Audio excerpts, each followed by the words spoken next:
প্রথমেই আমি আপনাদের সকলকে আমার অন্তর থেকে প্রণাম জানাই। ধন ধান্য পুষ্প ভরা আমাদের এই বসুন্ধরা, তাহার মাঝে আছে দেশের সকল দেশের সেরা। ও সে স্বপ্ন দিয়ে তৈরি সে দেশ, স্মৃতি দিয়ে ঘেরা।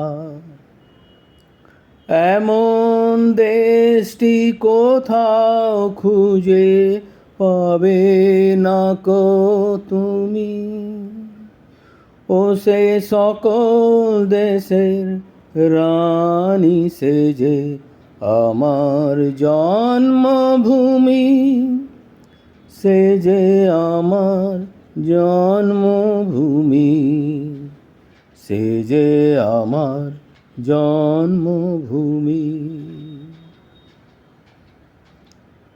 পশ্চিমবঙ্গের মাটিতে অনেক মহান ঋষিরা জন্মগ্রহণ করেছেন।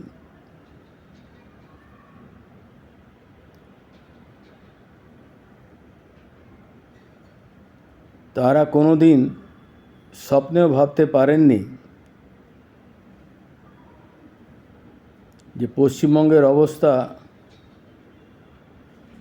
এভাবে হতে পারে। গত 5 দশক ধরে যে অত্যাচার পশ্চিমবঙ্গের মাটিতে হয়েছে তা আমি সবাই জানি। প্রত্যেক জিনিসের একটা লিমিট আছে।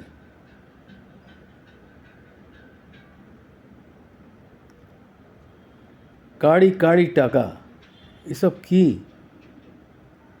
মাটিতে টাকা, বাথরুমে টাকা, এখানে টাকা, ওখানে টাকা, অপায় টাকা। তারপর যা দেখছি 2 দিন ধরে ত্রাণ সামগ্রীতে সব হাওয়া। যে যেভাবে পেরেছে লুটে পুটে খেয়েছে, যে যেভাবে পেরেছে।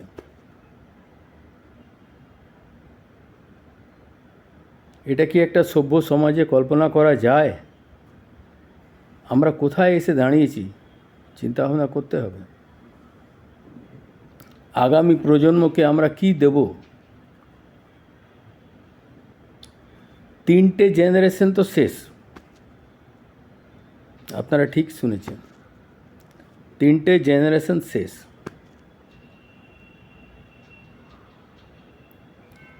এবার ভবিষ্যৎ নিয়ে চিন্তা ভাবনা করতে হবে। আগামী দিনে আপনারা যেভাবে, এবার তো মানুষ প্রতিজ্ঞা করে নিয়েছিল আর না, জল মাথার ওপর দিয়ে বয়ে গেছে, আর না, এই জিনিস আর চলতে পারে না।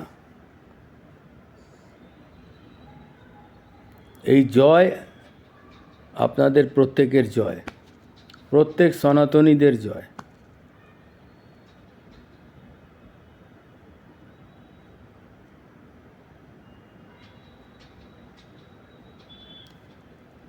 বিগত কয়েকদিন ধরে দেখছি সব হিড়িক পড়ে গেছে। কি পদত্যাগ দেব?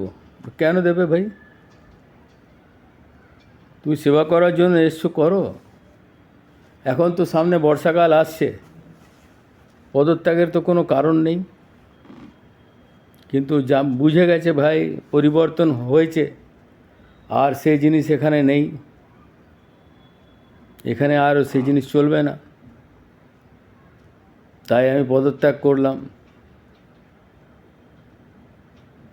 এখন আমি অন্য দলে যাব, বিজেপিকে তৃণমূলীকরণ করব। আমি আমাদের সভাপতি মহাশয় মাননীয় শ্রমিক ভট্টাচার্য মহাশয়কে বলবো এবং আমাদের মুখ্যমন্ত্রী শুভেন্দু অধিকারী মহাশয়কে।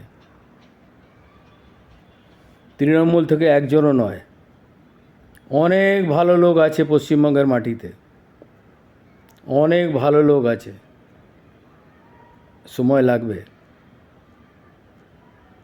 কিন্তু জঞ্জাল আমি কেন নেব? আমরা যে গত 15 বছর ধরে দেখছি, আমি সেই জঞ্জাল আমি কেন নেব? কোনো দরকার নেই। আমি মানুষের জন্য কাজ করতে এসেছি। ভালো যারা আছে সৎ ব্যক্তি, তাদেরকে অগ্রাধিকার দেব। তা আমি আমার এই আশা এবং বিশ্বাস আগামী দিনে আপনারা সবাই নতুন মুখ দেখতে পাবেন, যারা সত্যিকারের কাজ করবে। এইবার হবে সত্যিকারের উন্নয়ন। এতদিন তো নীল সাদা ছিল, ছেড়ে দিন,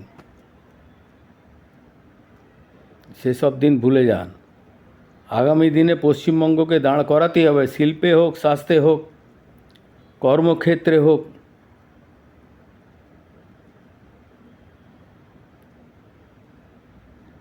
আর এইসব যেগুলো সব ঘুঘুর বাসা হয়ে আছে, সে শিক্ষা ব্যবস্থায় বলুন, স্বাস্থ্য ব্যবস্থায় বলুন, বা অন্যান্য জায়গায় যেসব স্বাস্থ্য হয়ে আছে ঘুঘুর বাসা, এগুলোকে সব ভাঙতে হবে।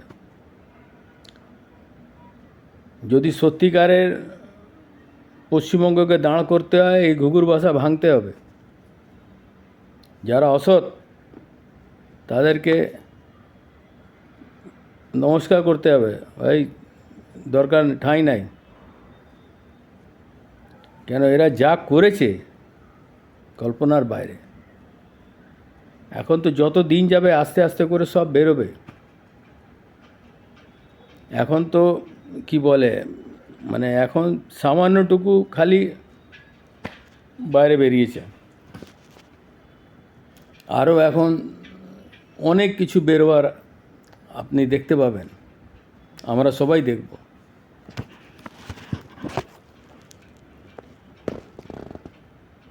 আর একটা আমি অনুরোধ করব,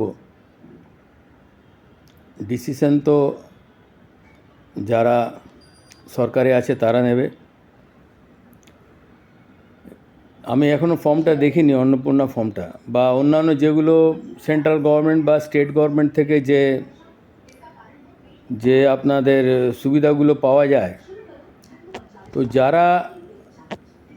যারা সব থেকে পিছিয়ে পড়া তাদের থেকে আরম্ভ করতে হবে, এবং নিচে একটা লাইন অ্যাড করে দিতে হবে, ওপরে দেয়া তথ্যগুলি সত্য, যদি মিথ্যা প্রমাণিত হয় ভবিষ্যতে আমি সব ফেরত দেব, যাহা সাজা হবে আমি সেটা মেনে নেব,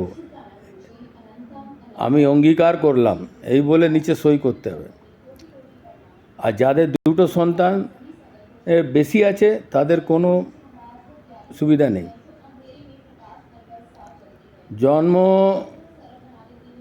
জনসংখ্যা রোধের জন্য এই কঠোর পদক্ষেপটা নিতে হবে।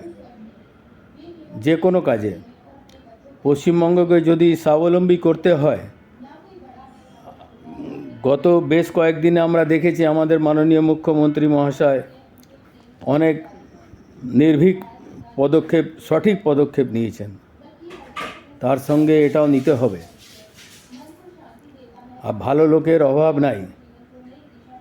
আপনাদের যে কোনো কাজে আমি আপনাদের সঙ্গে কাঁধে কাঁধ মিলিয়ে কাজ করতে চাই।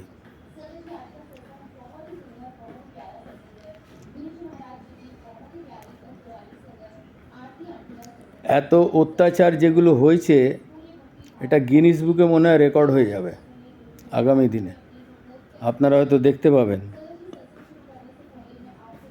তো যাই হোক, যে 5 দশক চলে গেছে সেটাকে তো আর ফিরিয়ে আনা যাবে না।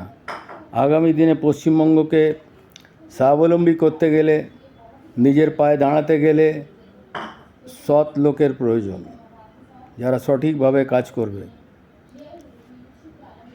আমার এই আশা এবং বিশ্বাস আগামী দিনে মাননীয় শুভেন্দু অধিকারী মহাশয়ের নেতৃত্বে আমরা পশ্চিমবঙ্গকে এগিয়ে নিয়ে যাব। এর জন্য আমি নিজেকে প্রস্তুত আছি।